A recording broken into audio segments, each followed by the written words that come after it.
మన ప్రభు అయిన యేసుక్రీస్తు నామంలో ఈ యొక్క జూమ్ లో జాయిన్ అయిన మీ అందరికి కూడా నా హృదయపూర్వకమైన వందనాలు తెలియజేస్తున్నాను. అందరికి వందనాలు. దేవునికి స్తోత్రం కలుగును గాక.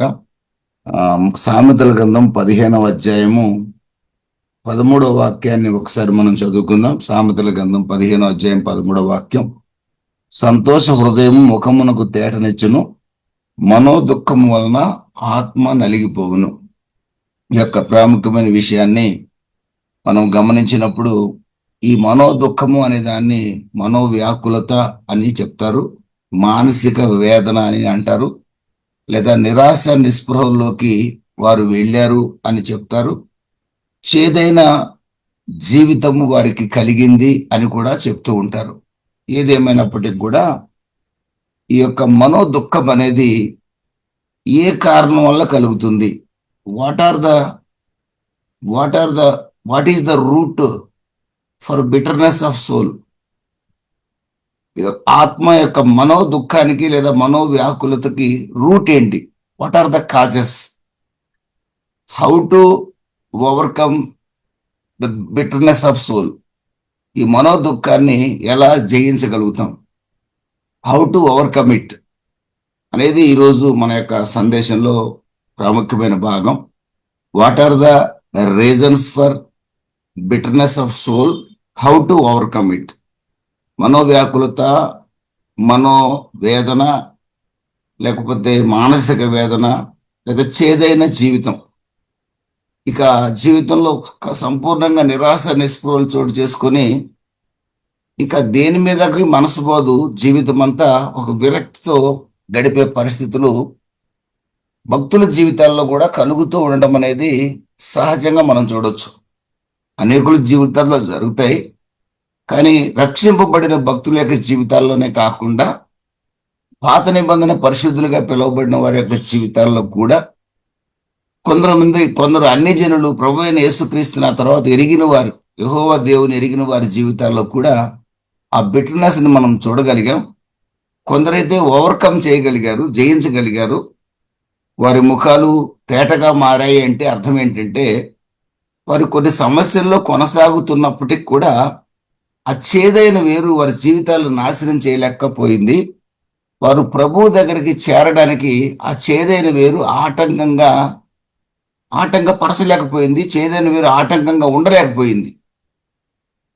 ఈ రోజున ప్రభు అయిన యేసుక్రీస్తుని ఎరిగినాక మన ఆశ ఏంటంటే ఈ భూమి మీద జీవించినంత కాలం మనందరం సంతోషంగా బతకాలని మన కోరిక. మన పిల్లలు వర్ధిల్లాలని మన ఆశ. మన పిల్లలకు సకాలంలో వివాహాలు చేయాలని, చదివించాలని, వారికి కావాల్సిన అన్ని సౌకర్యాలు కల్పించాలని ఏ తండ్రికైనా ఏ తల్లికైనా కోరుకుంటుంది. అలా లేకపోతే అతను తండ్రి కాదు, తల్లి కాదు. వాళ్ళు ఎక్కడో భయంకరమైన మనుషులు అనమాట. జంతువులకి వాళ్ళకి పెద్ద తేడా లేదు. పిల్లల్ని సరిగా పెంచాలన్న ఆలోచన లేని తల్లికి తండ్రికి, బిడ్డ బాధపడితే బాధపడని తల్లి తండ్రి వాళ్ళు జంతువులతో సమానమే. దాని గురించి పెద్ద మనం పట్టించుకోవాల్సిన అవసరంలా. మనం సాధారణమైన మనుషులు. మన పిల్లలు బాగుండాలని మనం కోరుకుంటాం, మనము బాగుండాలని ఆశపడతాం. ఏమండి, ఒక ఆశీర్వాదకరమైన జీవితాన్ని జీవించాలని కోరుకుంటాం. ఆ కోరికతోనే కదా ఆశీర్వదించేవాడు ప్రభు అయిన యేసుక్రీస్తు అని తెలుసుకొని, నిత్య నరకాన్ని తప్పించగలిగేవాడు ప్రభు అయిన యేసుక్రీస్తు అని తెలుసుకొని, మన పిల్లల్ని వర్ధిల్ల చేసేవాడు ప్రభు అయిన యేసుక్రీస్తు అని తెలుసుకొనే కదా మనం ప్రభు అయిన యేసుక్రీస్తు దగ్గరికి వచ్చింది. ఆయన ప్రయాసపడి భారం మోస్తున్న వారులారా అన్నాడు, కానీ ఏ భారం అని చెప్పలే ఆయన. దాని అర్థం ఏంటంటే ఏ భారమైనా తొలగిస్తాడని అర్థం. ఒక పాస్టర్ గారు ఏమో ఈ భారం తొలగించడం, అసలు రోగాన్ని స్వస్థపరిచే బాధ్యత యేసు ప్రభువుది కాదు, అసలు రోగుల కోసం ఎందుకు ప్రార్థన చేస్తాడు అంటాడు ఒక ఆయన. ఆయనకు కూడా యూట్యూబ్లో చాలా వ్యూస్ ఉంటాయి. ఆయన కూడా ఈ మధ్య చచ్చిపోతే చాలా మంది పోయి చూడటానికి వెళ్ళారు. రోగుల కొరకు ప్రార్థన చేయదని ఎవరు చెప్పారు? బైబిల్ చాలా స్పష్టంగా చెప్తుంది. యేసు పొందిన దెబ్బల్లో మనకు స్వస్థత ఉంది. అయితే స్వస్థపరుస్తాడా లేదా అనేది తర్వాత విషయం. ఒకరిని స్వస్థపరచాలని కూడా స్వస్థపరుస్తాడు, లేదంటే అలాగే ఉంచుతాడు. అది ఆయన చేతిలో ఉంది. కానీ స్వస్థత ప్రార్థనలు చేయడం అనేది, స్వస్థ కొరకు ప్రార్థన చేయడం అనేది వ్యక్తిగతంగా మనం ప్రార్థన చేసుకోవాలి. మీ సంఘాల దైవ సేవకులు ఎవరైనా మీ హీలింగ్ కొరకు ప్రార్థన చేస్తుంటే తప్పేం లేదు అందులో. అంతేగాని హీలింగ్ పేరుతో డబ్బు సంపాదించుకునే దుర్మార్గుల్ది తప్పు, అంతవరకు నేను కాదన్ను. కేవలం హీలింగ్ హీలింగ్ అని చూపించి విశ్వాసంలోకి ప్రజల్ని పెంచకుండా, ఏమండి, అంత్యక్రీస్తు రేపు పొద్దున్న చేయబోతాడు. అలాగే అలాగే స్వస్థతలు పరిచి అంత్యక్రీస్తు కూడా మోసం చేయబోతాడు. ఆ రకమైన మోసగాళ్ళు ఈరోజు సంఘాల్లో అక్కడక్కడ ఉన్నారు, కాదని నేను అన్ను. కానీ స్వస్థత కొరకు ప్రార్థన చేయొద్దు, సంఘాల్లో స్వస్థ ప్రార్థన ఏంటి, కొబ్బరి నూనె రాయటం ఏంటి, తప్పుడు బోధ. అన్నిటికంటే ముఖ్యమైన బోధ సంఘంలో ఏముండాలంటే వాక్యం ఉండాలి. వాక్యం తర్వాతనే ఏ ప్రార్థన అయినా కూడా దేవుని స్తోత్రం కలుగును గాక. ఇలాంటి సంఘాలే నిజమైన సంఘాలు. వాక్యం మీద కట్టబడిన సంఘము నిజమైన సంఘం కాదు. నేను గతంలో మీకు చెప్పాను, ఒక ఆమెను 10 సంవత్సరాల క్రితం అడిగాను, నువ్వెందుకు యేసు ప్రభువుని నమ్ముకున్నావని. నాకు స్వస్థ వచ్చింది, కల్లో పాస్టర్ గారు కనపడి చేయబెట్టి ప్రార్థన చేస్తాడు, హీలింగ్ వచ్చింది, అందుకు నమ్ముకున్నాను అంది. 10 ఏళ్ల తర్వాత కూడా ఎందుకు యేసు ప్రభువుని నమ్ముకున్నావన్నా. మొదట అదే మాట చెప్పింది, కానీ పాపం మెరుగని యేసుక్రీస్తు నా కొరకు పాపం అయ్యాడు, నా కొరకు సిలువలో ఆకాశానికి భూమికి మధ్య వేలాడనే మాట ఆమె నోటి నుంచి రాలేదండి. నేను అక్కడికి చెప్పడానికి ప్రయత్నం చేస్తే అయ్యనే నాకు అనవసరం, యేసు ప్రభు స్వస్థపరిచే దేవుడు, అందుకే నేను నమ్మా. ఒకవేళ నీకు స్వస్థత రాకపోతే నెక్స్ట్ ఇంకో రోగం వచ్చి అప్పుడు యేసు ప్రభు దేవుడు కాదా? ఇది చాలా తప్పుడు బోధ. ఇలాంటి సంఘాలు తప్పుడు సంఘాలు. వాక్యాన్ని బోధించాలి, వాక్య ప్రకారం ఖచ్చితంగా హీలింగ్ అనేది ఉంది, నో డౌట్. అందులో ఈ యొక్క సంపూర్ణమైన బోధ చేయటం అనేది చాలా అవసరం.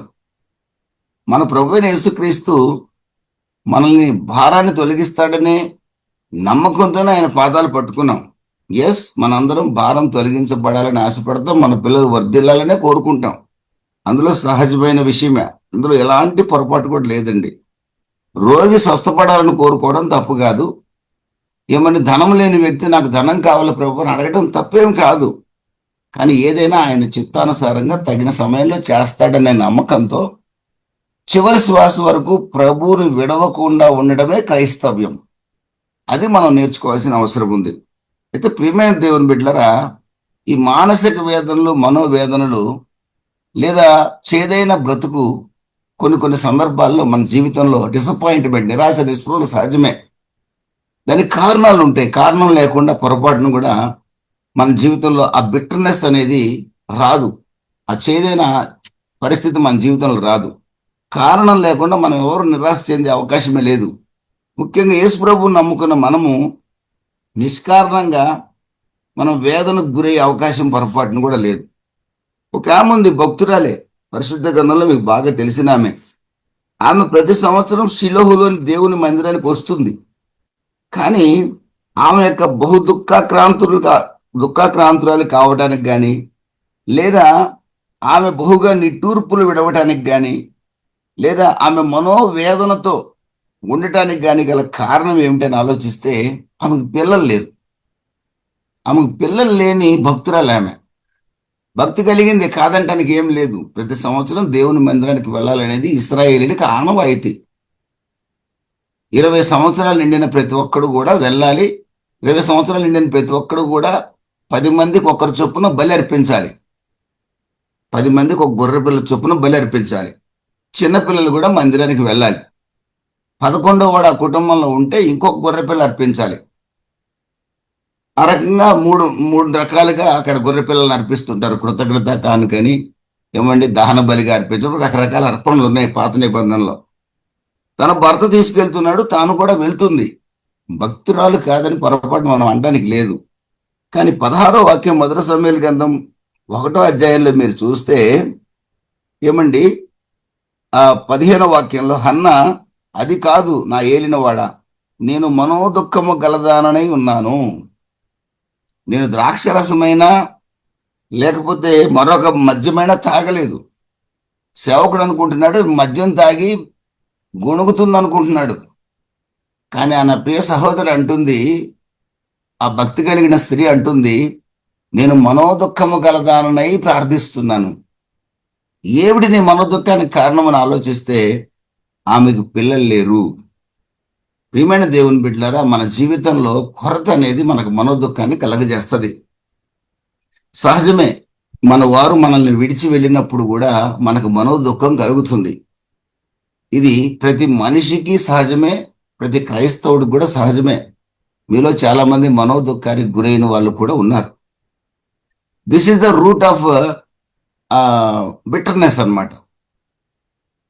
కారణం ఏంటంటే ఆమెకు సొంత లేకపోవడం, కొరత. ఈ రోజున మన జీవితంలో కూడా మనం చెప్పుకోలేము. కొంతమంది ఇప్పుడు నేనున్నాను చెప్పుకోలేను. నిన్న ఇంచుమించుగా 2 గంటలు నిలబడి ప్రార్థన చేశా. 300 మందికి ఇంచుమించుగా ప్రార్థనలు చేశా. గంట సేపు వాక్యం చెప్పా. నాకు ఏ పెయిన్ ఉందో నేను ఎవరికి చెప్పుకోలేను. కానీ 3 గంటలు నిలబడే వాక్యం చెప్పి ప్రార్థన చేయడం నా బాధ్యత. కారణం ఏంటంటే పరుగు పందెంలో నేను ఉన్నాను కనుక ఈ పరుగు పందాన్ని నేను ఓపికగా పరిగెత్తాలి. నా జీవం ఉన్నంత వరకు పరిగెత్తాలి. ఇది నా నిర్ణయం. ఇది మీ నిర్ణయం కూడా ఉండాలి. కానీ నాకు నమ్మకం, దేవుడు నన్ను విడిచిపెట్టాడు. ఈ భూమి మీద నేను ఉన్నంత వరకు కూడా నాకు ఆయన సహాయకుడై ఉంటాడు, నాకు తోడుగా ఉంటాడు, నాకు నెమ్మదినిస్తాడు, బలహీనతల్లో బలవంతుడిగా ఉంచుతాడు. నేను ఇంకా ఎక్కడ వాడబడాలో అక్కడ వాడబడేటట్లుగా నా దేవుడు చేస్తాడు. దేవునికి స్తోత్రం కలుగును గాక. ఈ జూమ్కి అటెండ్ అయ్యే 1 గంట ముందే చాలాసేపు ప్రార్థన చేశాను. ఇంకా వాడుకో ప్రభు అని ప్రార్థన చేస్తూ ఉన్నాను. నేను ఎక్కడ మోకాళ్ళు వేసి చాపేసి మంచినీళ్ళు పెట్టుకొని మజ్జిగ పెట్టుకొని ప్రార్థన చేసే స్వభావం నాది కాదు. నేను నడిచినా, కూర్చున్నా, నిలబడినా, పడుకున్నా నా దేవునికి మొరపెట్టుకునే హృదయం నాది. మొదటి నుంచి రక్షణ పొందినప్పటి నుంచి కూడా అలాంటి హృదయమే నేను కలిగి ఉన్నా. దేవునికి స్తోత్రం కలుగును గాక. దేవుడు ఆ ప్రార్థన వింటూ వస్తున్నాడు. ప్రియమైన దేవుని బిడ్డలారా, ఈ సహోదరి ఏ విధంగా మనోదుఖాన్ని జయించగలిగింది అని ఆలోచిస్తే ఆమె ప్రార్థన చేస్తుంది. త్రాగుబోతుంది అనుకున్న దైవ సేవకుడు అంటున్నాడు, ఇశ్రాయేలు దేవుడు తప్పనిసరిగా నీవు చేసుకున్న మనవిని దయచేస్తాడు అన్నాడు. నీవే మనవి చేసుకున్నావో ఇశ్రాయేలు దేవుడు నీకు దయచేస్తాడు అని 17వ వాక్యంలో చెప్పాడండి. 15వ వాక్యంలో మనోదుఖం కలిగి ఉన్నానన్నది. 17వ వాక్యంలో దైవ సేవకుడు వాగ్దానం చేశాడు. దేవుడు వాగ్దానం చేయలా, డైరెక్ట్గా దైవ సేవకుని ద్వారా దేవుడు వాగ్దానం చేయించాడు. ఆ దైవ సేవకుడు చాలా మంచివాడు. పిల్లల్ని సరిగా పెంచుకోలేకపోయాడు. ఆ తర్వాత విషయం, నెక్స్ట్ విషయం, పిల్లలు సరిగా లేనందువల్ల పాస్టర్ గారు మంచోడు కాదనుకోవడం పొరపాడండి. ఎందుకంటే పిల్లల జీవితాలని, పిల్లల భవిష్యత్తుని ఎవరికి తెలియదు, ఎలా ఉంటారో తెలియదు. చాలా మంది సేవకులు పిల్లలు తాగుబోతులు అయిపోయే వాళ్ళు కూడా ఉన్నారు, కాదని అంటానికి లేదు. అంత మాత్రం పాస్టర్ గారు చెడ్డోడు అంటానికి కూడా లేదు. చాలా తప్పుడు బోధ, అలాంటి ఆలోచన మీలో ఎవరికైనా ఉంటే పొరపాటండి. వాళ్ళు ఒక రోజున ప్రభువుని నమ్ముకుంటారు. నా నమ్మకం ఏంటంటే దైవ సేవకుడి యొక్క కుటుంబాన్ని దేవుడు విడవడని నమ్మకం నాకుంది. చాలా మంది దైవ సేవకుల పిల్లలు ఇక పాడైపోయారు, పనికిరానులు అయిపోయారు అనుకున్న దైవ సేవకుల పిల్లలు మారి ఇప్పుడు తండ్రి సేవ చేసే సేవకులు నాకు తెలుసు. అందుకే నాకు గొప్ప ధైర్యం. దైవ సేవకుల పిల్లల్ని దేవుడు విడిచిపెట్టడు. దైవ సేవకులే కాదండి, విశ్వాసుల పిల్లల్ని కూడా దేవుడు విడిచిపెట్టడు. ఒక విశ్వాసి పిల్లవాడు దేవునికి వ్యతిరేకంగా ఉన్నందువలన ఆ విశ్వాసి చెడ్డవాడు అయిపోడండి. ఈ విషయాన్ని కూడా బాగా గుర్తుపెట్టుకోండి. ఈ దైవ సేవకుడు అంటున్నాడు, యెహోవా నీవు చేసిన మనవిని దయచేశాడు అని అన్నాడండి. ఒక వాగ్దాన పూర్వకంగా చెప్పిన వెంటనే ఆమె అంటుంది, ఆమె అతనితో నీ సేవకురాలైన నేను నీ దృష్టికి కృపనొందుదును గాక అనెను. తరువాత ఆ స్త్రీ తన దారిన తాను వెళ్ళిపోయి భోజనము చేయుచు నాట నుండి దుఃఖముఖిగా ఉండటం మానెను. ఇది చాలా ఇంపార్టెంట్. అక్కడ మనోదుఖం, రెండవది వాగ్దానం, మూడవది దుఃఖముఖిగా ఉండటం మానింది. దేవుని స్తోత్రం కలుగును గాక. ఆ సహోదరికి దైవజనుడు చెప్పాల్సి వచ్చింది. కానీ ఇక్కడున్న నా ప్రియ సహోదరులకి మీ చేతిలో ఉన్న బైబిల్ చెప్తుంది. మీ చేతిలో ఉన్న బైబిల్ మీకు వాగ్దానం చేస్తుంది. మీరు ఏ మనోదుఖంలో ఉన్నారో నా దేవుడు ఈ రోజున తన వాక్యం ద్వారా మీకు వాగ్దానం చేస్తున్నాడు. మీ మనోదుఖాన్ని తొలగించే బాధ్యత నాది. మీకు సంతోష హృదయాన్ని నేను కలిగిస్తాను. దేవునికి స్తోత్రం కలుగును గాక. మీ ముఖాలకు తేటనిచ్చే బాధ్యత నాది అంటున్నాడు. దేవునికి స్తోత్రం కలుగును గాక. ఆయన ఏమంటున్నాడు? నాకు మొరపెట్టండి, హన్నలాగా మొరపెట్టండి, కనిపెట్టి ప్రార్థన చేయండి, మీ హృదయంలో ఉన్న బాధ అంతా నాకు చెప్పండి, వెయిట్ చేయండి. Wait upon me, wait upon the Lord. నా యొద్ద కనిపెట్టు వారిని నేనేమాత్రం త్రోసివేసేవాడిని కాదు. యోహాను 6:37 వాక్యంలో అంటాడు, నా యొద్దకు వచ్చు వాడిని నేను త్రోసివేయను అంటున్నాడు. నేను యెహోవా సన్నిధిలో సహనంతో కనిపెట్టాను, నేను పడిన గోతిలో నుంచి ఆయన నన్ను లేపాడు అంటున్నాడు. గోతిలో పడిన దావీదు కీర్తనకారుడు, గోతిలో పడిన కీర్తనకారుడు సృష్టికర్త అయిన దేవుడుకి ప్రార్థన చేస్తున్నాడు. సృష్టికర్త నన్ను ఈ గోతిలో నుంచి పైకి లేపమన్నాడు. సహనంతో కనిపెట్టాడు. ఏ రోజైనా గోతి నుంచి లేపగలిగిన వాడు సృష్టికర్త అయిన దేవుడు మాత్రమే. ఆమెన్, హల్లెలూయా. ఎవరు వచ్చి లేపలేరు, ఎవడు వచ్చి మనల్ని బాగు చేయలేడు. సృష్టికర్త ఒక్కడే బాగు చేయగలడు. ఆ సంగతి కీర్తనకారుడికి తెలుసు కనుకనే, ప్రియమైన దేవుని బిడ్డలరా, నేను సహనంతో కనిపెట్టి నేను ప్రార్థన చేశాను. నేను పడిన గోతిలో నుంచి నా దేవుడు నన్ను లేపాడని 40వ కీర్తన 1-2 వాక్యాల్లో చెప్తున్నాడు. గోతిలో నుంచే లేపిన వాడు. మీలో ఎవరు కూడా గోతిలో లేరు. ఈ రోజున మీరందరూ భక్తిగా ప్రార్థన చేసే వారుగానే ఉన్నారు. మీకంటే కొంచెం నేను తక్కువ స్థాయిలోనే ఉన్నాను. అయినప్పుడు కూడా మనం ఆలకించి దేవుని స్తోత్రం కలుగును గాక. మనల్ని పైకి లేపగలిగిన వాడు, మన మనోదుఖాన్ని తొలగించగలిగిన వాడు ఈ రాత్రి మనం ఆరాధిస్తున్న ప్రభువైన యేసుక్రీస్తు. మన జీవితంలో, మన పిల్లల జీవితంలో ఉన్న కొరత కూడా మనకు మనోదుఖాన్ని కలగజేస్తుంది. మన పిల్లలకి వివాహాలు కాలేదని, లేదా కొన్ని ఫెయిల్యూర్స్ ఉన్నాయని, మరి పిల్లలు కలగలేదని, రకరకాల మనోవేదనలండి. సహజమే, ఖచ్చితంగా. ఎంత భక్తుడికైనా, భక్తురాలకైనా, ఉపవాసం చేసే పెద్ద ప్రార్థనా యోధుడికైనా సహజమేనండి. కానీ ఒక్కటి మాత్రం గుర్తుపెట్టుకోండి, మన మనోదుఖాన్ని, మన వేదనని మన ప్రభువు గమనిస్తున్నాడు. కీర్తనాకారుడు అంటాడు, ఇంకా మన ఎలీషా గారు పాడుతుంటారు ఎక్కువగా, నేను పాతాళంలో పండుకున్నా, లేకపోతే ఆకాశానికి ఎక్కిపోయినా, లేకపోతే ఎక్కడున్నా నీవు అక్కడున్నావు. దేవునికి స్తోత్రం కలుగును గాక. నువ్వు లేని స్థలం అంటూ ఎక్కడ ఉండదు. మనం ఇంట్లోనే ఉన్నప్పుడు కాదండి, రోడ్డు మీద ఉన్నప్పుడు మీరు ఎక్కడున్నా ప్రభు అక్కడ ఉంటాడు. ఏమండి, ఆయనకు మనం కనుమరుగై ఉండలేము. అసలు మన జీవితంలో మరుగైందంటూ ఏమీ లేదండి ఆయనకి. కనుక ఆయన మనం గమనిస్తున్నాడనే ఆలోచనతో ధైర్యంగా ఆయనకు మనం అప్పగించుకొని పరిశుద్ధ గ్రంథాన్ని ధ్యానం చేస్తూ ఉన్నప్పుడు, సహనంతో కనిపెట్టిన కీర్తనకారుడు గోత్రించి పైకి లేపిన దేవుడు మీకు నాకు సహాయం చేయకుండా ఉండడు. మీ మన మనోదుఖాన్ని తొలగిస్తాడు. ఈ మాటలు వింటున్న మీ మనోదుఖాన్ని మాత్రమే కాదు, ఆ తర్వాత కాలంలో ఎవరు ఈ మాటలు విన్నా వారి మనోవ్యాకులత, మనోదుఖాన్ని, ఆ బిటర్నెస్ని తప్పనిసరిగా తొలగించి దాన్ని మధురంగా మార్చే బాధ్యత నా దేవుడు తీసుకుంటాడు. నా దేవుడు నమ్మదగిన వాడు. దేవునికి స్తోత్రం కలుగును గాక. ఆయన పేరు నజరేయుడైన యేసుక్రీస్తు. రెండో విషయాన్ని కూడా మీకు చెప్తాను, గమనించండి. అపోస్తల కార్యాలు 8వ అధ్యాయంలో ఒక మాట మనం చూసినట్లయితే, 8వ అధ్యాయం, అపోస్తల కార్యం 8వ అధ్యాయంలో, ఆ కాలమందు 1వ వాక్యంలో, ఆ కాలమందు యెరూషలేములోని సంఘమునకు గొప్ప హింస కలిగినందున అపోస్తలులు తప్ప అందరూ యూదయ సమరయ దేశములందు చెదిరిపోయిరి. భక్తి గల మనుషులు స్టెఫెనును సమాధి చేసి అతన్ని గూర్చి బహుగా ప్రలాపించిరి. సౌలైతే ఇంటెంట జొచ్చి పురుషులను స్త్రీలను ఈడ్చుకొని పోయి చెరసాలలో వేయించి సంఘమును పాడు చేయుచుండెను. భయంకరమైన పర్సిక్యూషన్ అండి. సంఘానికి బహుశ్రమ కలిగింది ఆ రోజున. సంఘమంతా చెదిరిపోయింది. అపోస్తలుల కార్యం 6వ అధ్యాయంలో 7 పెద్దలను నియమించారు, డీకన్స్ని. వారు కూడా ఆయా ప్రాంతాలకు చెదిరిపోయారు. ఒక శిష్యులు 12 మంది తప్ప, యెరూషలేములో ఉన్నారు తప్ప, మిగిలిన వారు అందరూ కూడా చెదిరిపోయారు.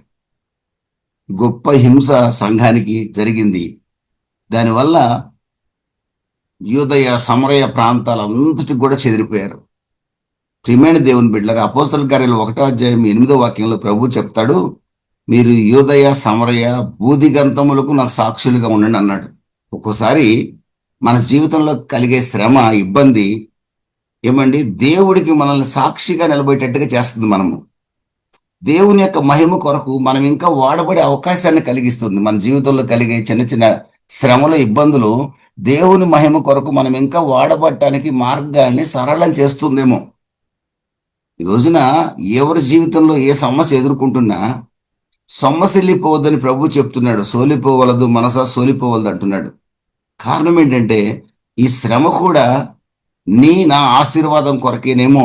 దేవుని స్తోత్రం కలుగును గాక. సంఘము చెదిరిపోయింది. 6వ అధ్యాయంలో సంఘం బాగానే ఉంది. 7వ అధ్యాయంలో స్టెఫెను రాళ్లతో కొట్టి చంపారు. 8వ అధ్యాయంలో సంఘం చెదిరిపోయింది. అప్పటిదాకా సంఘం ఎక్కడుందో తెలుసండి?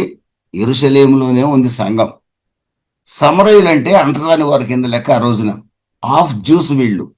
అశూరీయులు తమ జాతి ప్రజల్ని, ఇస్రాయేలీల్ని తమ దేశానికి తీసుకెళ్ళాక ఆ ప్రాంతంలో అశూరీయులు తమ జాతి ప్రజల్ని అక్కడ పెట్టారు. ఇక్కడ ఇస్రాయేలీలు పేదవారిని ఇక్కడ ఉంచారు.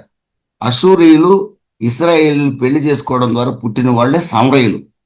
ఈ సమరయుల్ని యూదులు ఏమంటారంటే ఆఫ్ జ్యూస్ అంటారు. వీళ్ళు అంటరాని వారి కింద లెక్క. సమరయులు కూడా పరిశుద్ధ గ్రంథంలో ఐదు కాండాలు ఉన్నాయి కదండి.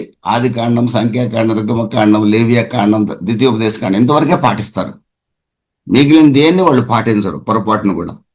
అందుకే సమరయ స్త్రీ ఏమంటుంది? మా పితరుడైన యాకోబు కంటే నువ్వు గొప్పవాడు అని యేసును సవాల్ చేసింది. కాబట్టి ప్రియమైన దేవుని బిడ్డలారా, ఆ ప్రాంతాలకు పోవడానికి ఎవరు ఇష్టపడరు. ఎప్పుడైతే హింస వచ్చిందో వీళ్ళు ఎక్కడికి చెదిరిపోయారు తెలుసండి? ఎక్కడికి పోకూడదు అనుకున్నారో అక్కడికే చెదిరిపోయారండి. యూదయ, సమరయ ప్రాంతాలకు చెదిరెళ్ళిపోయారు. ప్రియమైన దేవుని బిడ్డలారా, సంఘానికి కలిగిన హింస మేము పోకూడదు అనుకున్నారు యూదులు. శిష్యులందరూ యూదులే. ఆ రోజు శిష్యులంతా యూదులే, వాళ్ళ అసిస్టెంట్స్ కూడా యూదులే. ఇంకా ఎవరు నమ్ముకోలే యేసు ప్రభువుని. మేము అక్కడికి పోకూడదు, యూదుల మధ్యలో సువార్త చేయాలనుకున్నారు. కానీ పోక తప్పలేదు హింస. ఒక్కోసారి మన జీవితంలో కలిగే చిన్న శ్రమ అది మనకు ఎంతో ఆశీర్వాదకరం కావచ్చు. ఒక పాస్టర్ గారు చర్చిని పిల్లి మార్చినట్టుగా మారుస్తాడు సంసారం. ఇక్కడ పెడతాడు, అక్కడ పెడతాడు, అక్కడ పెడతాడు, అక్కడ పెడతాడు. ఒక రకంగా శ్రమే ఆ పాస్టర్ గారికి. కానీ ఒక రోజున ఆ పాస్టర్ గారిని నాకు అనిపిస్తుంది, ఆ పాస్టర్ గారిని దేవుడు ఒక మంచి సంఘంలో స్థిరపరుస్తాడేమో అనిపిస్తుంది. మహిమ గల సంఘాన్ని ఆ సేవకుడు కొరకు ప్రభు కడతాడేమో అని ఆలోచన నాలో కలుగుతూ ఉంటుంది. కారణం ఏంటి? అందుకే ఇన్ని శ్రమలేమో. అందుకే ఈ విధంగా ఎక్కడ స్థలం దొరక ఇబ్బంది పడుతున్నాడేమో అనిపిస్తుంది నాకు. ఒక్కసారి మన కుటుంబ వ్యవస్థలో కూడా దీన్ని మనం గమనించినట్లయితే ప్రియమైన దేవుని బిడ్డరా, అద్భుతం ఏంటో చూడండి. ఈ మాట మీకెలా తెలుసండి? మీరు నన్ను అడగొచ్చు. అపోస్తల కార్యాలు మరి 9వ అధ్యాయంలో కనుక మనం వెళ్ళినట్లయితే, 9వ అధ్యాయంలో మనం చూసినట్లయితే అప్పుడు 9th chapter 26th verse, 31 verse, 9వ అధ్యాయం 31వ వాక్యం. ఏమండి? ఈ శ్రమ అంతటికి కారకుడు సౌలు అని నేను చెప్పను. అతనికంటే దుర్మార్గులు కారకులు. సౌలు కూడా ఒక కారకుడు. కానీ 9వ అధ్యాయంలో ఈ మొండివాడైన, మూర్ఖుడైన, భక్తి గలవాడనని తను అనుకుంటున్న సౌలుని నా ప్రభు అయిన యేసుక్రీస్తు దమస్కు మార్గంలో సంధించి అతని జీవితాన్ని మార్చగా, అప్పటికే సమరయ, యూదయ ప్రాంతాల్లో సువార్త ప్రకటించబడతా ఉంది. ఫిలిప్పు సమరయ ప్రాంతానికి వెళ్ళాడు. ఫిలిప్పు సమరయ ప్రాంతానికి వెళ్తే అక్కడ గారడీ సిమోన్ అనే వ్యక్తి మారాడు కూడా. పేతురు కూడా సమరయలోకి అడుగు పెట్టాల్సి వచ్చింది. పేతురు నిష్ఠాగరిష్ఠుడు. అసలు సమరయ ప్రాంతంలో చాలా మంది రక్షణ పొందారండి. పేతురు గారు రమ్మంటే ముందు నేను అనుకోవడం రాననే ఉంటాడు, కానీ ప్రభు బలవంతం చేస్తే వచ్చి ఉంటాడు. ఎందుకని మీరు అలా చెప్పగలుగుతున్నారంటే, అపోస్తల కార్యాలు 10వ అధ్యాయంలో శతాధిపతి అయిన కొర్నేలి ఇంటికి వెళ్ళటానికి ఆయన వెనకాడాడు. నేను వెళ్ళను, ఆ రోమన్ వాడి ఇంటికి నేను వెళ్ళటం ఏంటి అన్నాడు. మరి సమరయులు అంటరాని వారు కదండి, వీళ్ళ దగ్గరికి ఎందుకు వెళ్ళి ఉంటాడు? పరిశుద్ధాత్ముడు ఇక్కడ కొట్టుంటాడు అతన్ని, ఎందుకంటే రాయలేదు. కానీ లేకపోతే అంత తేలిగ్గా వెళ్ళే రకం కాదు పేతురు. ఇతనికి ప్రెజుడిస్ ఎక్కువ, ఇతనికి భేదభావాలు ఎక్కువ. అపోస్తల గారు 10వ అధ్యాయంలో కొర్నేలి ఇంటికి వెళ్ళనంటే ప్రభు దర్శనాన్ని చూపించి పంపించాడు. అప్పుడు 10వ అధ్యాయం 36వ వాక్యంలో ఏమంటాడు? యేసుక్రీస్తు అందరికీ ప్రభు అని ఇప్పుడు తెలుసుకున్నాను అంటున్నాడు. మరి ఇప్పుడు దాకా ఏం తెలుసుకున్నాడు? ప్రయాసపడి భారం వహించిన సమస్త జనులారా అన్నాడు, కానీ యూదులారా అనలేదు కదా. యేసుక్రీస్తు పుట్టుగా సకల లోకానికి శుభవర్తమానం అన్నారు, కానీ యూదులకే శుభవర్తమానం అనలేదు కదా. మరి చేపలు పట్టే పేతురికైనా తెలుగు వాళ్ళ భాష వచ్చు కదా, హెబ్రీ భాష అర్థమై ఉండాలి కదా. ఆయన మనోనేత్రం ఆ ఆస్పెక్ట్లో వెలగల. ఆ విషయంలో అతను గుడ్డోడే ఉన్నాడు, భక్తుడే, కానీ గుడితనంలో ఉన్నాడు. ఎక్కడ? భేదభావంలో, ప్రిజుడీస్ అనమాట. ఫలానోళ్ళ దగ్గరికి నేను వెళ్ళాలి, ఫలానోళ్ళ ఇంటికి నేను వెళ్ళకూడదు. సమరయ్యకి వెళ్ళాడు. వెళ్తే గారడీ సింహం ఏమంటాడు? ద్రవ్యం ఇచ్చి పరిశుద్ధాత్మ నా మీదకి వచ్చినట్టుగా ప్రార్థన చేయమన్నాడు పేతుర్ని. కరెక్ట్గా వాడు దొరికాడు పేతురు గారికి. ఆ గారడి సీమోను పైకి మారినట్టుగా కనపడ్డాడు. వాడు అంతరంగం అంతా చెడుతో నిండి ఉండింది. వాడు అంతరంగం అంతా చెడుతో నిండి ఉంది, చేదుతో నిండి ఉంది.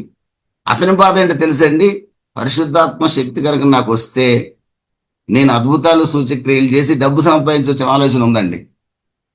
ఈ రోజున ప్రభు సేవని ధనం సంపాదించడానికి వాడేవాళ్ళు చాలా మంది ఉన్నారు, అది వేరే విషయం. గారడి సిమోన్ ఆ రోజే ఉన్నాడు అపోస్తల కార్యం 8వ అధ్యాయంలో. ప్రభు సేవని డబ్బు సంపాదించుకోవడానికి వాడుకోవాలనే ఆలోచనతో పైకి చాలా భక్తిగా కనపడ్డాడు అందరికి. గారడీలు మానేశాడు. తన పక్కన ఉన్న వాళ్ళు పరిశుద్ధాత్మ అభిషేకం పొంది అన్ని భాషలతో మాట్లాడటం, వాళ్ళకి దేవుడు కొన్ని వరాలు ఇవ్వటం చూశాడు. మరి నాకు కూడా ఆ వరాలు ఉంటే బాగుండు, పిలిప్పులాగా నేను కూడా అద్భుతాలు చేసి, లోపల ఏమనుకొని ఉంటాడు, ధనం సంపాదించిన మనిషి కదండి, ఒకేసారి ధనాపేక్ష పోయి సావదు, డబ్బు సంపాదించవచ్చు అనుకొని ఉంటాడు.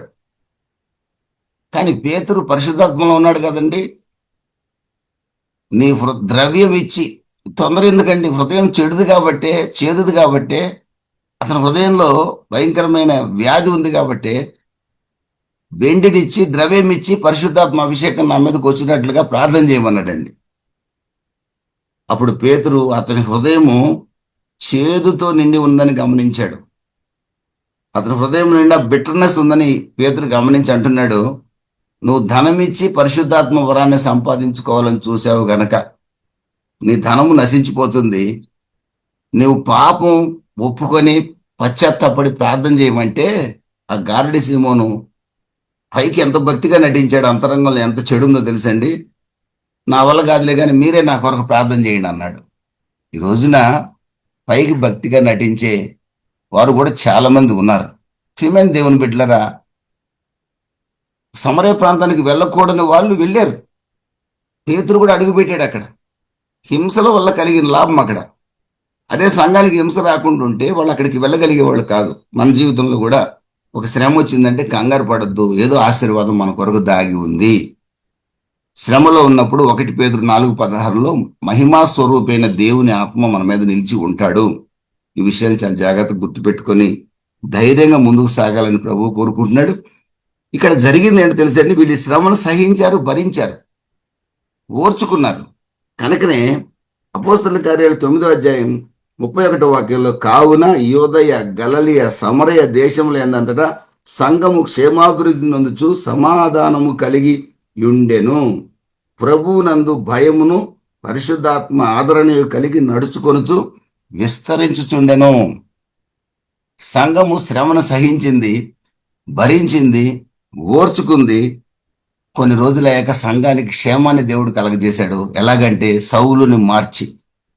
ఈ రోజున మన కుటుంబంలో కానీ, మన వ్యక్తిగత జీవితంలో కానీ, మన ఉద్యోగంలో కానీ, మన సేవలో కానీ మనకు కలిగే హింస, బాధ ఏంటో అది మీకే తెలుసు. దానికి కారణం ఎవరో కూడా మీకే తెలుసు. అది మీ భర్త అయి ఉండొచ్చు, మీ భార్య అయి ఉండొచ్చు, మీ పిల్లలు అయి ఉండొచ్చు, మీ విశ్వాసాలు అయి ఉండొచ్చు, లేకపోతే నువ్వే కారణం అయి ఉండొచ్చు దానికి, ఆ హింసకు కారణం. ఒకవేళ నీవు నేనే అయినా కూడా ఒక రోజున మనం కష్టపడటానికి, హింస పడటానికి కారకుడిని మార్చి, ఒకవేళ మనమే అయితే మనల్ని మార్చి మనకి క్షేమాభివృద్ధిని కలగజేసే బాధ్యత దేవుడు తీసుకుంటాడు. దేవుని స్తోత్రం కలుగును గాక. సంఘము క్షేమాభివృద్ధి కలిగి విస్తరించింది. సహోదరి సహోదరుడా, నీ కుటుంబాన్ని ప్రభు విస్తరింపు చేయాలని ఆశపడుతున్నాడు. బహుతరములకు నీ కుటుంబాన్ని సంతోష కారణంగా చేయాలని ఆశపడుతున్నాడు. నీ పిల్లల జీవితాలని ప్రభు వర్ధిల్ల చేయాలని కోరుకుంటున్నాడు. శ్రమ వచ్చింది కదా అని చెప్పి ఆ శ్రమ నుంచి తప్పించుకొని బ్యాగ్ ఎత్తుకుని వెళ్ళిపోదాం అనుకోకూడదండి. శ్రమ ఎక్కడికి పోయినా వదిలిపెట్టదండి మనల్ని. శ్రమ ఎక్కడికి పోయినా వదిలిపెట్టదు. శ్రమ వచ్చింది కదా అని ఇంటి నుంచి వెళ్ళిపోదాం, శ్రమ వచ్చింది కదా అని సంఘం విడిచి వెళ్ళిపోదాం, శ్రమ వచ్చింది కదా ఈ ఊరు నుంచి వెళ్ళిపోదాం. ఎక్కడికి వెళ్ళినా నీ శ్రమ నీతోనే ఉంటది. నీ శ్రమ ఎక్కడుంది? నీ మనసులో ఉంది. ఆ మనసులో ఉన్న శ్రమ నుండి విడిపించబడాలంటే, ఆ మనోవేదన నుండి తొలగించబడాలంటే సహించి భరించగలిగితే నా ప్రభు అయిన యేసుక్రీస్తు ఒకరోజు నీకు సంతోష హృదయాన్ని దయచేస్తాడు, నిన్ను విస్తరింపు చేస్తాడు. నీ కుటుంబాన్ని కొండ మీద కట్టబడిన పట్టణం వలె దేదీప్యమానంగా వెలుగునట్లుగా చేస్తాడు. దేవునికి స్తోత్రం కలుగును గాక. యాకోబు భక్తుడు అంటున్నాడు, 1వ అధ్యాయం 1 నుంచి 4 వాక్యాలు నాకు చాలా ఇష్టమైన వాక్యాలు. ఓర్చుకోండి, ఎండ్యూర్, సహించండి, బీ పేషెంట్, పేషెంట్ అంటే రోగిగా ఉండమని కాదు. బీ పేషెంట్ అంటే సహనం కలిగి ఉండండి, ఓర్చుకోండి. ఏమండి, మీరు ఏ విషయంలో అనునాంగులను, ఏ విషయంలో కొదువు లేని వారుగా మీరు మారబోతారు. ఈ రోజున మనకి ఏ కొరత ఉందో, ఏ బిట్టర్నెస్ మన జీవితంలో ఉందో ప్రార్థన చేస్తున్నాం, కానీ ఆ వేదన మన జీవితంలో తొలగట్లేదండి. నా ప్రియ సహోదరి సహోదరుడా, ప్రభు దగ్గర కనిపెట్టగలిగితే, ఖచ్చితంగా కొంతకాలం సహించగలిగితే, ఆయన ఏ విషయంలో కొదవలేని జీవితాన్ని మనకు అనుగ్రహిస్తాడు. దేవునికి స్తోత్రం కలుగును గాక. మూడవదిగా నేను చెప్పి ముగిస్తాను. మూడవ వ్యక్తి యొక్క జీవితాన్ని గురించి మీతో చెప్పి నేను ముగిస్తాను. మీకు బాగా తెలిసిన ఆమె మంచి భక్తురాలే. చాలా విషయాలు మీ దృష్టికి తీసుకురావాలని ఆశపడ్డాను, కానీ టైం ప్రాబ్లం ఉంది కాబట్టి కొన్ని విషయాలు చెప్పి ముగిస్తాను. నయోమి యొక్క జీవితాన్ని మీరు చూస్తే, రూత్ గ్రంథంలో నయోమి యొక్క జీవితాన్ని చూస్తే, ఆమె ఏమంటుంది? తన కోడలైన రూతు అత్తని వెంబడిస్తాను అని అంటే, ఆమె అంటున్న మాట ఏంటంటే, నేను నయోమిని నయోమి అని పిలవద్దు, నేను మధురము, నయోమి అంటే స్వీట్నెస్ లేదా ప్లెజెంట్ నేను, కానీ ఇప్పుడు నేను మారాగా మారిపోయాను, చేదుగా మారిపోయాను. నా లైఫ్ బిటర్ లైఫ్ అయిపోయింది నాది. నేను మనోవేదనతో బాధపడుచున్నాను. నేను నిరాశ నిస్పృహలో ఉన్నాను, మనోవ్యాకులతలో ఉన్నాను, చేదైన జీవితాన్ని నేను జీవిస్తున్నాను. కాబట్టి నా కోడల రూతు, ఓర్ఫా వెళ్ళిపోయింది కదా నీ తోటి కోడలు పెళ్లి చేసుకుంటానికి, మరలా నా కుమారుడు చనిపోతే, నీ భర్త కూడా చనిపోయాడు కదా నా కొడుకు, నువ్వు కూడా వెళ్ళిపోవచ్చు కదా. నా భర్త చనిపోయాడు, మన ముగ్గురం విధవరాలం అయిపోయాం, ఇక నువ్వు నాతో ఉండి చేసేదేముంది? జోగి రాసుకుంటే బూడిద వస్తుంది తప్ప నా వల్ల నీకు ఎలాంటి ప్రయోజనం కలగదు.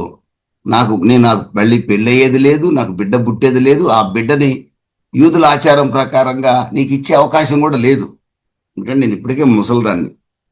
పైగా నా జీవితము చేదైపోయింది, బిట్టర్ అయిపోయింది. నువ్వు ఫ్రెండ్షిప్కి సాదృశ్యంగా ఉన్న నీవు నాతో వస్తే ఎలాగా? ఇక్కడే ఉండి మీ మోయాబిల్లు ఎవరన్నా పెళ్లి చేసుకోమన్నది. లేదు, నీ దేవుడే నా దేవుడు, నీ జనమే నా జనము, నీవు చనిపోయిన చోటనే నేను చనిపోతాను. ఒక తీర్మానంతో రూతు తన అత్తయ్యని నయోమిని వెంబడిస్తే, బెత్లెహేముకి వెళ్ళి రూతు గ్రంథం 1వ అధ్యాయం 20వ వాక్యంలో మళ్ళా నయోమి అంటున్న మాట ఏంటి తెలుసా? నయోమి వచ్చింది అని ఊళ్ళో వాళ్ళందరూ అంటుంటే, మధురం వచ్చింది, స్వీట్నెస్ వచ్చింది, ప్లెజెంట్ వచ్చింది, హంస లాంటి మనిషి వచ్చింది అంటున్నారు అందరూ. నన్ను స్వీట్ అని పిలవద్దండి దయచేసి, నన్ను మారా అని పిలవండి. ఐఎమ్ నాట్ ప్లెజెంట్, నేను మనోదుఖం గలదానను, బిట్టర్ లైఫ్ నాలో ఉంది. My soul is in bitterness. నేను బిట్టర్ సోల్ కలిగి ఉన్నాను, మానసిక వేదన కలిగిన దాన్ని నేను. నన్ను పొరపాటును కూడా ప్లెజెంట్ అని పిలవకండి అన్నదండి. ప్రియమైన దేవుని బిడ్డలరా, అన్నది కానీ బెత్లెహేములో జీవిస్తుంది. తన కోడల్ని, తనతో వెంట వచ్చిన కోడల్ని, ఆమె బాధ్యతని అత్తగారు తీసుకుంది. ఒక రకంగా చెప్పాలంటే, అమ్మా నువ్వు ఎక్కడికి వెళ్ళాలో, ఏ పొలంలో పరిగెరుకోవటానికి వెళ్ళాలో, ఏ మార్గంలో వెళ్ళాలో అన్నీ తన కోడలికి జాగ్రత్తలు చెప్తుంది. ఇశ్రాయేలు దేవుని యొక్క మార్గాలు నెమ్మదిగా బోధిస్తుంది. ఆ కోడలు కూడా అత్త మాటలు గైకొని ఏ పొలంలోకి వెళ్ళి పరిగెరుకోవాలో ఆ బోయేజ్ పొలంలోకి వెళ్ళి పరిగెరుకోవటం మొదలుపెట్టింది. యేసుక్రీస్తుకు సాదృశ్యంగా ఉన్న బోయేజ్ యొక్క పొలంలోకి వెళ్ళి పరిగెరుకోవటం మొదలుపెట్టింది. ప్రియమైన దేవుని బిడ్డలరా, తాను చేదు అని బెత్లెహేం అంతా చెప్పుకుంటుంది, కానీ తన కోడల్ని ప్రభు అయిన యేసుక్రీస్తుకు సాదృశ్యంగా ఉన్న బోయేజ్ దగ్గరికే పంపించింది. ఇది గొప్పతనం. తన హృదయంలో పాపం మనోవేదన ఉంది, ఎందుకంటే భర్త చచ్చిపోయాడు, 2 కోడలు చచ్చిపోయారు. సరే, ఎందుకు చచ్చిపోయారు? ఆమె తప్పు చేసిందా, ఒప్పు చేసిందా, అది వేరే డిస్కషన్. జరిగింది నష్టం, తప్పు ఒప్పు జరిగింది. ఎంత వేదన ఉంటుందండి? మర్చిపోగలదా? మనం మర్చిపోగలమా? మర్చిపోలేం కదండి. మర్చిపోలేము. ఆ బాధ భయంకరమైన బాధ, అది వర్ణాతీతమైన బాధ. ఆ బాధ భరించడం కష్టమే. ఆ నా ప్రియ సహోదరి భరించింది. బెత్లెహేం లేదు, గిత్లెహేం లేదు, నేను ఇక్కడే ఉండి చచ్చిపోతానని శపితమైన మోయాబులో ఉండలామె. కానీ తన దేవుని ఇంటికే వెళ్ళింది. దేవునికి స్తోత్రం కలుగును గాక. రొట్టెలు ఇంటికే వెళ్ళిందండి. అది గొప్పతనం అక్కడ. వెళ్ళింది కానీ ఆమె పడిన బాధను బట్టి, మళ్ళీ బాధ ఎందుకు వచ్చిందని అడగండి. ఆమె పడిన బాధను బట్టి నన్ను చేదని పిలవండి, చేదని పిలవండి, దేవుడే నన్ను రిక్తురాలిగా చేసాడని దేవుడి మీద నిందేసింది. తప్పేం కాదులేండి, మనం కష్టాల్లో ఉన్నప్పుడు ఒక్కోసారి నేను కూడా గతంలో ఏంది ప్రభు నన్ను ఎట్ట చేసావని అడిగాను నేను. తప్పేం లేదు అందులో. నా తండ్రి దేవుడు ఎవరు? నా తండ్రి ఆయన. దేవుడు ఎప్పుడు కూడా ఆయన ఏదో పెద్ద సింహం అయిపోయినట్టుగా, ఏమండి, ఆయన ఏదో మనకు చాలా దూరస్తుడిలాగా, ఆయన ఏమైనా అడిగితే మన కత్తితో నరుకుతాడు అన్నట్టుగా భయపడకండి ఎవరు కూడా. మన దేవుడు చక్రాలు బొంగరాలు తిప్పే దేవుడు కాదు ఆయన. మన దేవుడు మనం అడిగితే ఆన్సర్ ఇచ్చే దేవుడు. ఆమెను హల్లెలూయా, నన్ను అడగండి, ఏమండి, మీకు ఉత్తరం ఇస్తానన్నాడు ఆయన. దేవుని స్తోత్రం కలుగును కాక. నాకు మొరపెడితే ఉత్తరం ఇస్తానన్నాడు. అంటే ఆన్సర్ ఇస్తాడు. ఎస్తారు నో ఆన్సర్ ఇస్తాడండి ఆయన. మనం అడగం. ఆయన ఏదో పెద్ద పులిలాగా, సింహంలాగా చక్రాలు తిప్పి మెడలు కట్ చేసే దేవుడు కాదు మన దేవుడు. ఆయన నా తండ్రి. మా నాన్నగారిని ఒక చాక్లెట్ కొనుక్కోవడానికి నేను ఎట్లా అడుగుతాను ధైర్యంగా? అలా అడగాలి దేవుడితో. ఆ రిలేషన్ దేవుడు కోరుకుంటున్నాడండి. భయం భయంగా నటించుతూ, ఏమండి, నాన్నగారు కనపడంలోని సిగరెట్ జేబులో వేసుకుని భయం ఉండకూడదు. ఫ్రీగా మాట్లాడగలగాలి ప్రభుతో. మళ్ళా చెప్తున్నాను నేను, చాపేసుకొని వేడి నీళ్లు పెట్టుకొని గంటకోసారి గుటకేసి ఇంత భక్తి చేయాల్సిన అవసరం లేదండి. Is your father. ఆయన మీ తండ్రి. మీరు మోకాళ్ళేస్తారో నిలబడతారో మీ ఇష్టం. ఏ పోస్చర్లో మీరున్నా మీ ప్రార్థన ఆయన వినే హృదయాన్ని మీరు కలిగి ఉండండి. దేవుని స్తోత్రం కలుగును కాక. 66:18 ప్రకారం పాపాన్ని లక్ష్యము చేయని హృదయాన్ని కలిగి ఉండండి. తెలిసి ఏ పాపం చేయకండి. విల్ఫుల్ సిన్స్ ఏం చేయకండి. విల్ఫుల్గా సిన్నింగ్ చేయకూడదు.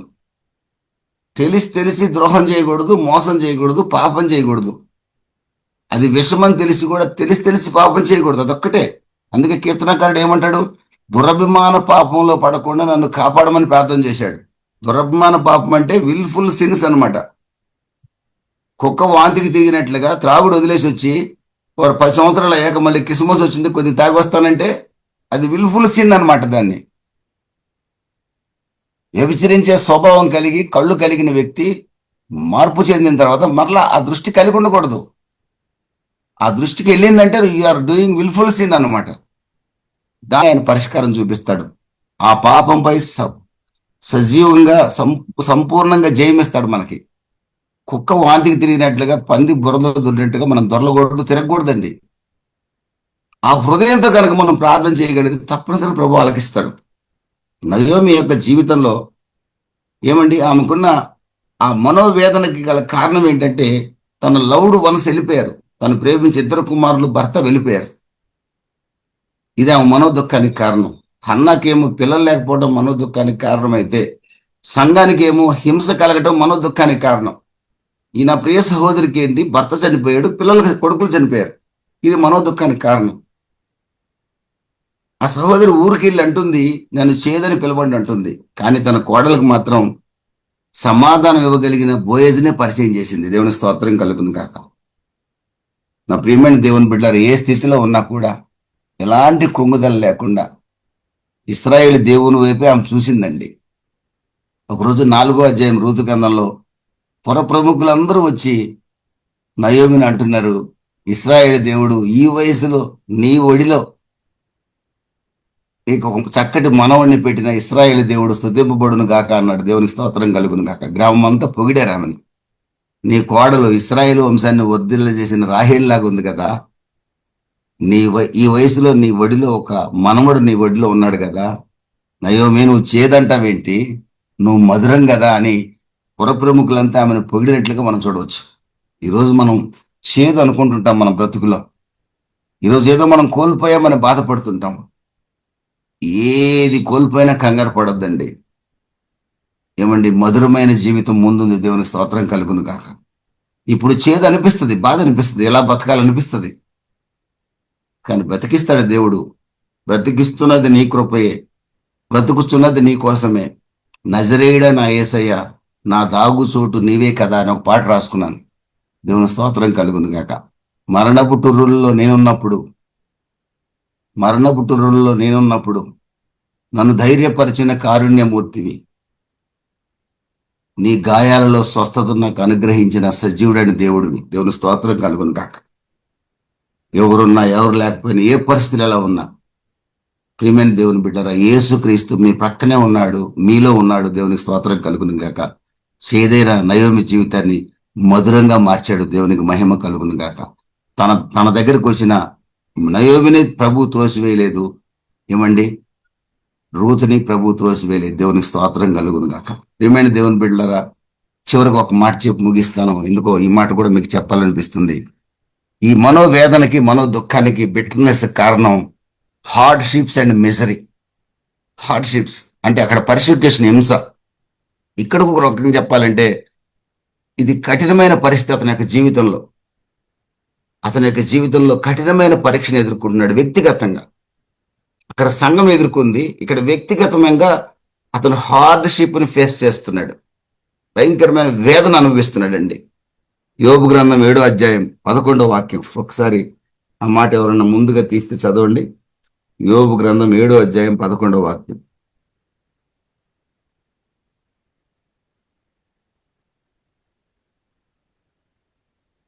ఓకే, మంచిదండి, చదువుదాం. యోబు 7:11 చదువుతాను. కావున నేను నా నోరు మూసుకొనినను, నా ఆత్మ వేదన కొలది నేను మాట్లాడేదను, నా మనోవేదనను బట్టి మూలుగుచుండేదను. చాలండి. నా మనోవేదనను బట్టి మూలుగుచున్నాను అంటున్నాడు. నేను నోరు మూసుకుంటా, కానీ నా ఆత్మ స్టేజ్ ఏంటో తెలుసా?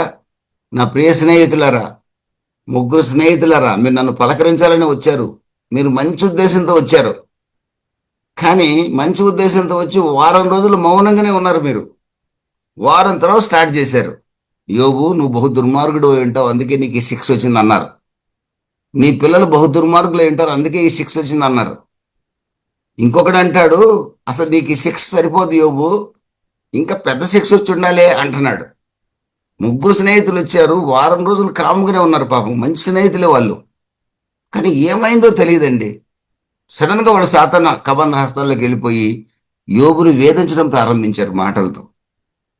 యోబు అంటాడు, నేనేం మాట్లాడగలను, నేను ఒకవేళ మాట్లాడకుండా మౌనంగా ఉన్నా నా మనోవేదన మాట్లాడుతుంది. దేవుని స్తోత్రం కలుగును గాక. నా మనోవేదన మాట్లాడుతుంది. అవును సహోదరి, సహోదరుడా, సేవకుడా, విశ్వాసి, నువ్వు బహు భయంకరమైన మనోవేదనలో ఉండొచ్చు, నీ మనోవేదన మాట్లాడుతుండొచ్చు. కానీ నీ మనోవేదన తొలగించగలిగిన వాడు, సంతోష హృదయాన్ని ఇవ్వగలిగిన వాడు, ఉన్నవాడు అనువాడు, ఐయామ్ దట్ ఐయామ్, నజరేయుడైన యేసుక్రీస్తు. దేవుని స్తోత్రం కలుగును గాక. ఆయన నీ కొరకు ఆకాశానికి భూమికి మధ్య వేలాడాడు, ఆఖరి రక్త బొట్టు కూడా చిందించాడు. పాపమెరుగని యేసు మన కొరకు పాపమయ్యాడండి. వదకు తేబడిన గొర్రె పిల్ల వలె మౌనంగా ఉన్నాడండి. వ్యసనాక్రాంతుడయ్యాడు, వ్యాధిగ్రస్తుడయ్యాడు. 10,000 మందిలో అతి సుందరుడు కురూపిగా మారాడు. ఎవరి కొరకు తెలుసా? ఈ మాటలు వింటున్న మన కొరకే. అలాంటి ఆ దేవుడి మీద నమ్మకం మనకు లేకపోతే ఎలాగండి? రోమా 8వ అధ్యాయంలో అపోస్తలుడైన పౌలు అంటాడు, తన ఒక్కగానొక కుమారుణ్ణి మన కొరకు అనుగ్రహించిన దేవుడు మనకి ఎందుకు సహాయం చేయడు? తప్పనిసరిగా చేస్తాడు, మన మనోవేదన తొలగిస్తాడు. ఈ విషయము తెలియని యోబే పాత నిబంధన గ్రంథంలో యేసుప్రభు గురించి ఆయనకు తెలియదు. కానీ యేసుప్రభు గురించి తెలిసిన మన పరిస్థితి ఏంటి? పేతురు భక్తుడు 1 పేతురు 5:10 అంటాడు, కొంచెము కాలం మీరు శ్రమ పడిన మీదట గొప్ప మహిమ మన కొరకు ఎదురు చూస్తూ ఉంది, గొప్ప ఆశీర్వాదం ఎదురు చూస్తుంది, గొప్ప సమాధానం ఎదురు చూస్తుంది, గొప్ప ఉద్యోగం, గొప్ప వ్యాపారం, గొప్ప సేవ, నలుగురిలో ఘనత మన కొరకు ఎదురు చూస్తుంది. మనల్ని దూషించిన వాళ్లే తలదించుకునే విధంగా ప్రభు చేయబోతున్నాడు. మనోవేదన రకరకాల కారణాల వల్ల కలుగుతుందండి. నాకు కలుగుతుంది, మీకు కలుగుతుంది. యోబు జీవితంలో కలిగింది. యథార్థపరుడు, నీతిపరుడు. ఆ ప్రాంతాలలో ఎవరు అటువంటి భక్తుడు లేడు. ప్రియమైన దేవుని బిడ్డలారా, అంతటి భయంకరమైన పరిస్థితిలో కూడా, మనోవేదనలో కూడా యోబు గ్రంథం 19వ అధ్యాయం 24-25 వాక్యాల్లో అంటాడు, నా విమోచకుడు సజీవుడు, తప్పనిసరిగా నేను ఆయన్ని చూస్తాను. నా విమోచకుడు సజీవుడు. ఈ రోజున ప్రభు మనల్ని అడుగుతున్నాడు, మీరు ఏ బాధలో ఉన్నారో ఈ మాటలు వింటున్న ఈ జూమ్లో వారు కానీ తర్వాత వినబోయేవారు కానీ ఏ బాధలో, ఏ వేదనలో, ఏ దుఃఖంలో ఉన్నా యోబు ఒప్పుకోలను చూడండి, అద్భుతం చేసిందండి. నా యొక్క విమోచకుడు సజీవుడు, ఆయన ఎప్పుడు కూడా మరణించేవాడు కాడు, మరణాన్ని జయించి తిరిగి లేచేవాడు. దేవుని స్తోత్రం కలుగును. మీ విమోచకుడు మరణాన్ని జయించి తిరిగి లేచి మీ కొరకు ఈ రోజున ప్రార్థన చేస్తున్నాడు. హెబ్రీ 7:25-26 ప్రకారం. ఎంత గొప్ప నమ్మకం అండి పాత నిబంధన పరిశుద్ధుడికి. నా విమోచకుడు సజీవుడు, నా శరీరము క్షీణించిపోయినా ఒకరోజు నేను ఆయన్ని చూస్తాను. Amen, hallelujah. Bitterness of soul, మనోవేదనతో ఉన్నాడండి యోబు. కారణం, కుటుంబం అంతా నష్టపోయాడు, భయంకరమైన హార్డ్షిప్, మిజరీ ఫేస్ చేస్తున్నాడు, బహుభయంకరమైన వేదనలో ఉన్నాడు అతను. కారణం, సర్వం కోల్పోయాడు. భార్య కూడా దూషిస్తూ ఉంది, స్నేహితులు వేదనకరమైన మాటలు మాట్లాడుతున్నారు. వేదన, మనోవేదన. కానీ ఇశ్రాయేలు దేవుడి మీద నిరీక్షణ కోల్పోలేదు. ఈ రోజున ప్రభు మనతో మాట్లాడుతున్నాడు, నా మీద నిరీక్షణ కోల్పోవద్దు, విశ్వాసం కర్త దాన్ని కొనసాగించేవాడైన నా వైపు చూస్తూ పరుగు పందెంలో ఓపికగా పరిగెత్తండి. మీకు బహుమానం ఇచ్చే బాధ్యత నాది, నేను నమ్మదగిన వాడిని. 2 తెస్సలోనిక 3:2 ప్రకారం ప్రభువు నమ్మదగిన వాడు. యోబు నమ్మాడు. 42వ అధ్యాయంలో రెట్టింపు ఆశీర్వాదాన్ని చూడగలిగాడు. ప్రియమైన దేవుని బిడ్డలారా, ఒక ఫెయిల్యూర్ వ్యక్తిని కూడా మీకు చూపిస్తాను. హెబ్రీలు రాసిన పత్రిక 12వ అధ్యాయం 13, 14, 15 వాక్యాల్లో మీరు చూస్తే చేదైన వేరు ఒక వ్యక్తిలో మొలిచిందండి. అతని పేరు ఏశావు. యాకోబు మోసం చేసి ఏశావు దగ్గర జ్యేష్ఠత్వ హక్కు పొందాడు. ఏశావు ఒక్క పూట కోటి కోసం జ్యేష్ఠత్వ హక్కు అమ్మేసుకున్నాడు. జ్యేష్ఠత్వంలో గొప్ప ఆశీర్వాదాలు ఉన్నాయి. రెట్టింపు ఆశీర్వాదము, రెట్టింపు ఆస్తి వస్తుంది, వంశానికి పెద్దగా గుర్తిస్తారు, తండ్రి ఆస్తిలో మెజారిటీ వాటా వస్తుంది, ఇవన్నీ చాలా ఉన్నాయి హక్కులు. అన్నీ కూడా ఒక్క పూట కోటి కొరకు అమ్ముకున్నాడండి. యాకోబు అంటే మోసగాడు మోసం చేశాడు. కానీ ఏశావు తెలివి ఎక్కడికి పోయింది? సరే, యాకోబుని చంపాలని తరిమాడండి. తరిమాడు. ప్రియమైన దేవుని బిడ్డలరా, చివరి వరకు కూడా అతని యొక్క జీవితంలో ఆ చేదైన వేరు తీసేసుకొని పశ్చాత్తాపడలేదండి. ఆ ఏశావు వంశావళి ఏదోం వాళ్ళకు కూడా ఏమి నేర్పించాడు తెలుసా? ఇశ్రాయేలీలు మనకు శత్రువులు అన్నట్టుగా నేర్పించాడు. అందుకే మీకు గతంలో నేను బైబిల్ స్టడీలో చెప్పాను, నెబుకద్నెజరు యెరూషలేం మీద దాడి చేసినప్పుడు ఏదోమీయులు ఏం చేశారో తెలుసండి? ఇశ్రాయేల్ యూదులను చూసి, హెబ్రీలను చూసి, అంటే బబులోను వారు దాడి చేస్తుండగా యూదులను చూసి పక్క నవ్వారు. మీరు ఇర్మియా గ్రంథం చివరి అధ్యాయంలో మీకు తెలుస్తుంది. మీరు ఆల్రెడీ ఇర్మియా గ్రంథం చివరి అధ్యాయంలో ఆ విషయాన్ని మీకు చెప్పాను కూడా. ఏదోమీయులట యూదులకు ఇంకొద్ది కష్టాన్ని కలగజేశారంట. అయ్యో, తమ సహోదరులు కదా, నెబుకద్నెజరు దాడి చేస్తున్నాడు, ఏమైనా సహాయం చేద్దాం అనుకోలేదంటండి. పగలబడి నవ్వారంటండి. వాళ్ళని శత్రువుగా భావించారు. పడిపోతున్నాడు కదని పగలబడి నవ్వారండి. అందుకే ఈ రోజున ఏదోమీయుడు ప్రపంచంలో ఒక్కడు కూడా లేడు. అందుకే మనం ఎవరైనా పడిపోతే నవ్వకూడదండి. శత్రువైనా మిత్రువైనా ఎవరు పడినా నవ్వకూడదండి. పక్క నవ్వటమే కాకుండా నెబుకద్నెజరుకి గొప్ప సహాయం కూడా చేశారంట. నెబుకద్నెజరు యూదులందరినీ చెరలోకి తీసుకుపోతే ఇంకా కొద్దిగా మిగిలిన వాళ్ళు ఎవరు అక్కడక్కడ పాపం చావు దప్పి కన్నులు అట్టబోయేటట్టు కొంతమంది ఉంటే వాళ్ళని ఇంకా హింసించారట వీళ్ళు ఏదోమీయులు వెళ్ళి. అంటే ఏశావు బ్రతుకు మార్చుకోలేదు, తన వంశాన్ని కూడా ఇశ్రాయేలీలకు విరుద్ధంగానే తయారు చేశాడు. అందుకే ఏశావు ఆ తర్వాత ఆశీర్వాదం కోరినప్పటికీ కూడా, కన్నీళ్లు విడిచినప్పటికి కూడా అతనిలోని చేదైన వేరు తొలగలేదు, ఆశీర్వాదం పొందలేదని రాసింది బైబిల్లో. హెబ్రీ 12వ అధ్యాయంలో ఆశీర్వాదం పొందకుండా పోయాడని రాసింది. అతనికి ఏడుపులో యథార్థత లేదండి, రిపెంటెన్స్ లేదు. ఈ రోజున మనం ఏ మనోవేదనలో ఉన్నా ప్రభు మీద ఆధారపడదాం. ఒకవేళ మన కారణం వల్లే మనోవేదన ఉంటే, మన వల్లే మనం మనోవేదన తెచ్చుకుంటే, పేతురు తెచ్చుకున్నాడు కదండి. యేసు ప్రభువుని ఎరగనని 3 సార్లు అబద్ధమాడి మనోవ్యాకులత చెంది ఏడ్చాడు. మత్తయి సువార్త 26వ అధ్యాయం చివరి వాక్యాలు, లూకా సువార్త 22 చివరిలో తన పాపమే యేసు ప్రభుని ఎరగనని 3 సార్లు అబద్ధం ఆడింది ఎవరు? ఆయనే కదా. అతని వల్లే అతని హృదయానికి వేదన కలిగింది. వేదన కలిగిన వెంటనే పశ్చాత్తాపడి ఏడ్చి మరలా ప్రభు తనను హత్తుకునేటట్టుగా చేసుకోగలిగాడు. దేవుని స్తోత్రం కలుగునుగా. ఈ రోజున మన వేదన ఏదైనా ప్రభు మనతో ఉన్నాడు. ఒకవేళ మన కారణం వల్లే మనం మనోవేదన చెందుతుంటే పశ్చాత్తాపడగలిగితే ప్రభు తప్పనిసరిగా ఈ రోజున మనకు అవకాశం ఇవ్వడానికి సిద్ధంగా ఉన్నాడు. దేవుడు ఈ కొద్ది వాక్యాన్ని దీవించి ఆశీర్వదించి ఏ విధమైన మనోవేదనలో ఈ మాటలు వినబోయేవారు ఉన్నప్పటికీ కూడా వారి మనోవేదన ప్రభు తొలగించడానికి సిద్ధంగా ఉన్నాడు. ధైర్యంగా ఉండాలని ప్రభు కోరుకుంటున్నాడు. ఇస్కరేత్ యూదా వలె చెట్టు దగ్గరికి వెళ్ళి మరి జీవితాన్ని ముగించే వారికి ఉండకూడదని కూడా ప్రభు హెచ్చరిస్తున్నాడు.